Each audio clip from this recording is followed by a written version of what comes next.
I would call Proctor's interview Exhibit A of why lawyers tell you to never do interviews, because did this guy really think this would garner him any sympathy or clear his name? Yes. Yikes. That's tough. I'm sorry.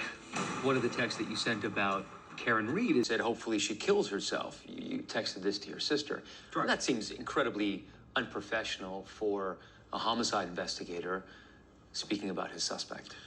It was made in jest. You know, it's a figure of speech. Hopefully she kills herself like that. Not literally. That's a figure of speech? Yes. Do you use that commonly? Yes. Not commonly, but it's a figure of speech I made in like jest. It wasn't like literally, I hope she kills herself. A figure of speech made in jest? At what point did you develop such strong negative feelings about Karen Reed that you would say things like, hopefully she kills herself, or calling her the C word? Those feelings developed as the case went on. You mean 16 hours into the investigation? The lies never stop, Proctor. Austin has a history of police and law enforcement corruption. Yeah, that I agree with.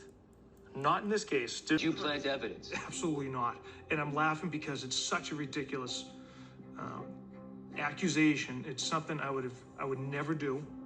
I've never done. You know, most people would... And there's no evidence of it. There's not one piece of evidence, not one, that we can look at and say, this was tampered with. This was planted. This was distorted.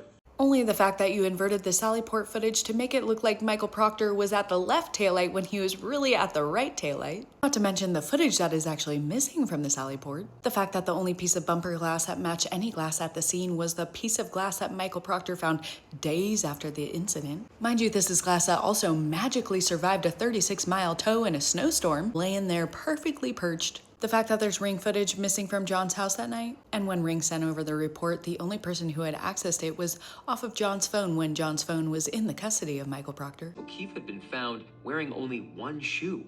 And the reason that became important, or was important at the time, during my training and experience, you know, I've been to pedestrian strikes where both shoes are right at the point of impact. Oh, from your experience. Interesting. This makes me just more suspicious that he planted the shoe there. How do we make this look like he was hit by a car? Oh, usually when I see car accidents, people are knocked out of their shoes. Remember, it wasn't found on the first search. Very early on, Alan Jackson told me that he could not understand why it was that every time that you went back to the scene, new evidence would materialize.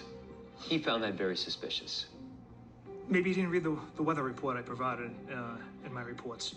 Oh, those reports you didn't write for months or years after John's death? Had you ever heard of Brian and Nicole Albert? Did that